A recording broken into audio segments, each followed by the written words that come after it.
Hello everyone, આજે આપણે ધોરણ 11 અંગ્રેજી વિષયમાં વાર્ષિક પરીક્ષાની પેપર સ્ટાઇલમાંથી સેક્શન સી નું ડિસ્કશન કરીશું.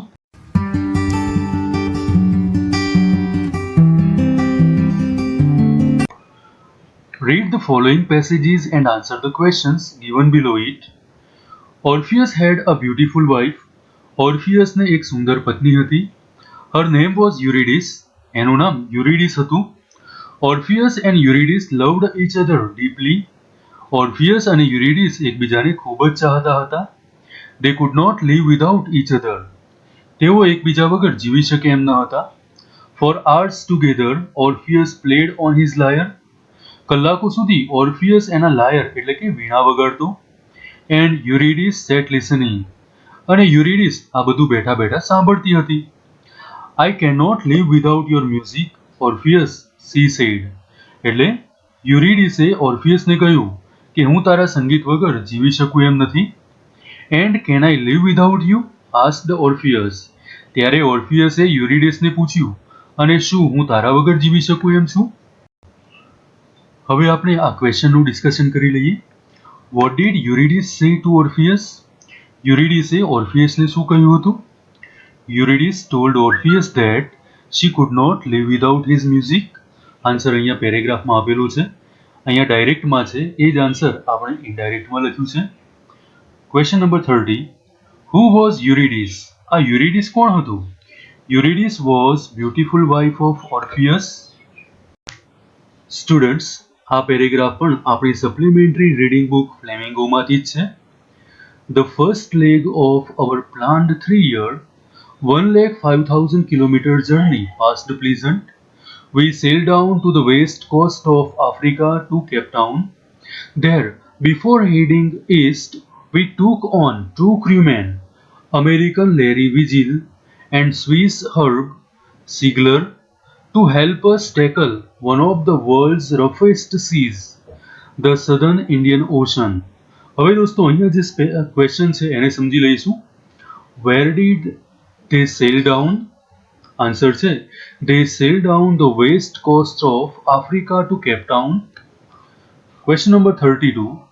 Who were the crewmen? Answer છે Larry Vigil and Swiss Siegler were crewmen. અહીંયા જે પણ આન્સર છે એના નીચે અંડરલાઇન કરેલી છે. Question number 33. Summary writing 4 marks માટે પૂછાય છે. સ્ટુડન્ટ્સ, હવે આપણે અહીંયા જે દર્શાવેલો છે એ પેરેગ્રાફનું સમરી રાઇટિંગ કરીશું. આ પેરેગ્રાફ સપ્લિમેન્ટરી રીડિંગ બુકનો પેરેગ્રાફ છે. આ પેરેગ્રાફને સમજીશું અને આ પેરેગ્રાફનું સમરી રાઇટિંગ કરી યોગ્ય શીર્ષક પણ આપીશું. તો ચાલો દોસ્તો જોઈ લઈએ, સમજી લઈએ આ પેરેગ્રાફ શું છે. The animal of the forest arranged a dance party. એકવાર જંગલના પ્રાણીઓએ ડાન્સ પાર્ટીનું આયોજન કર્યું હતું.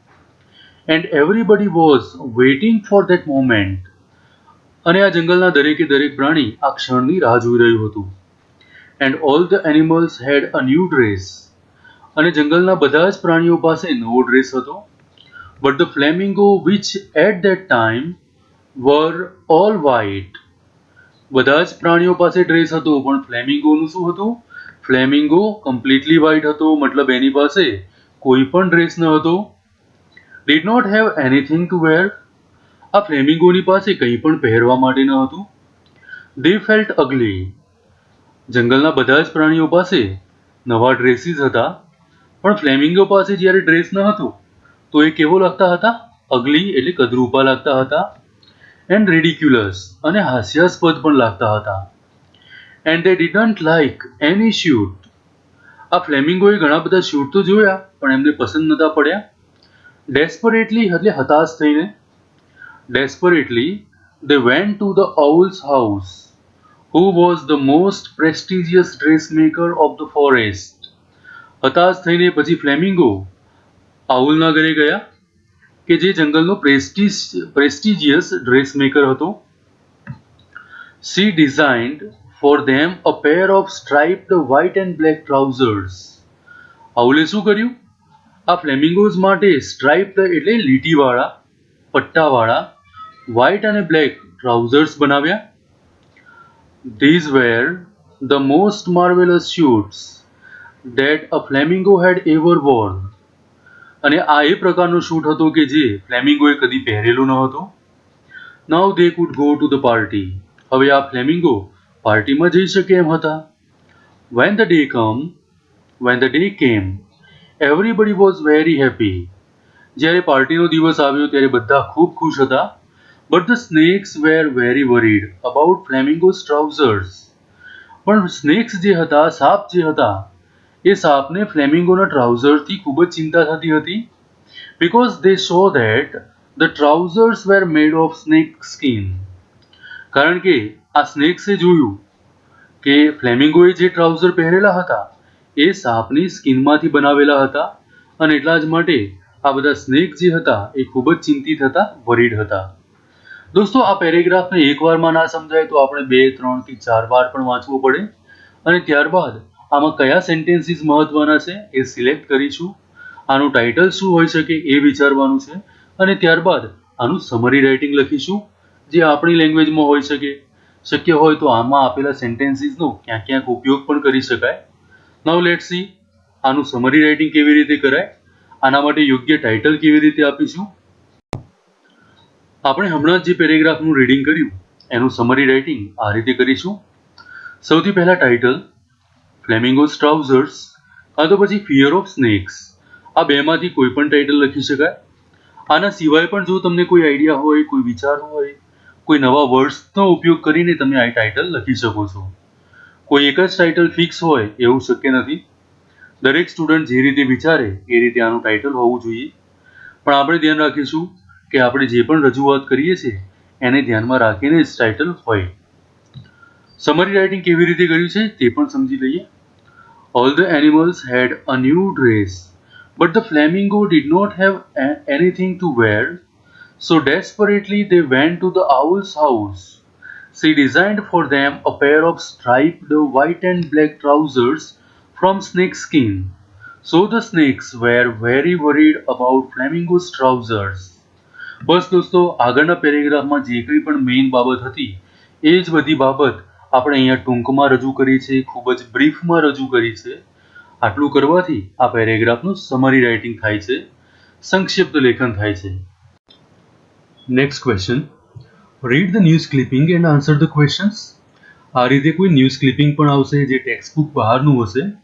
આ પેરેગ્રાફ વાંચવાનો છે અને એના પછી જે પણ ક્વેશ્ચન હશે એના આન્સર આ પેરેગ્રાફમાંથી જ શોધીને લખવાના છે. Roads from plastic waste, new Delhi, 29 April 2019. The Delhi government will sign a memorandum of understanding, જેને ટૂંકમાં MOU કહેવાય છે, with a private company to build plastic roads in the city. The government decided this following a presentation by a plastic waste management company, which has built 40 kilometers of plastic roads in Bangalore. The project would be a joint venture between the Delhi government and the company. Once new roads come up, the city would look clean without littered plastic. KK Polyblend, a polymer blend, is made of plastic bags, PET bottles, and thin film grade plastics. This blend is the cheapest bitumen modifier and is the best binding agent for bitumen, said officials. The Central Road Research Institute and the Center for Transportation Engineering, Bangalore, have certified it. Units manufacturing the blend do not pollute and can be safely set up in the capital. Recycled plastic bottles, bags will be used for surfacing the roads. This would rid the city of plastic waste and make the road durable. Students, હવે આ જ પેરેગ્રાફમાંથી અહીંયા જે questions છે એના આન્સરનું discussion કરીશું. Which MOU will be signed by Delhi government? તો દોસ્તો આનો આન્સર આ રહ્યો. The Delhi government will sign a memorandum of understanding with a private company to build plastic road in the city. Question number 35. How will the MOU benefit Delhi? આ MOU થી દિલ્હીને શું લાભ થશે? આન્સર અહીંયા છે. Recycled plastic bottles, bags will be used for surfacing roads. This would rid the city from plastic waste and make the roads durable. Thus, એટલે આ રીતે, The MOU will benefit Delhi. Question number 36. How is KK poly blend made? આ KK poly blend કેવી રીતે બને છે એનો answer જોઈ લઈએ. KK poly blend is made of plastic bags, PET bottles and thin film grade plastics. Question number 37. Why will it be suitable to manufacture the blend for making road in Delhi? જે પણ મિશ્રણ બનાવવાનું છે એનું manufacture દિલ્હીમાં થાય એ શા માટે સુટેબલ છે એનો જવાબ જોઈ લઈએ. The Central Road Research Institute and the Center for Transportation Engineering Bangalore have certified it. Units manufacturing the blend do not pollute and can be safely set up in the capital. Answer લખવું પડશે. Read the stanza and answer the questions. અહીંયા જે પણ stanza હશે એ આપણી main text બુકમાંથી જ હશે. Question number 38.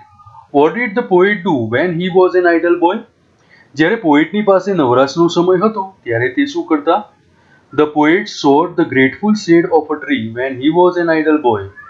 જ્યારે પોએટની પાસે નવરાશનો સમય હતો ત્યારે એમણે આ વૃક્ષનો કૃતજ્ઞ છાંયડો મેળવ્યો હતો. Question number 39. How did his parents love him? પોએટના પેરેન્ટ્સ એમને કેવી રીતે વાલ કરતા? Answer. Poet's mother kissed him and his father pressed his hand to show their love. Question number 40. Write 2 pairs of rhyming words.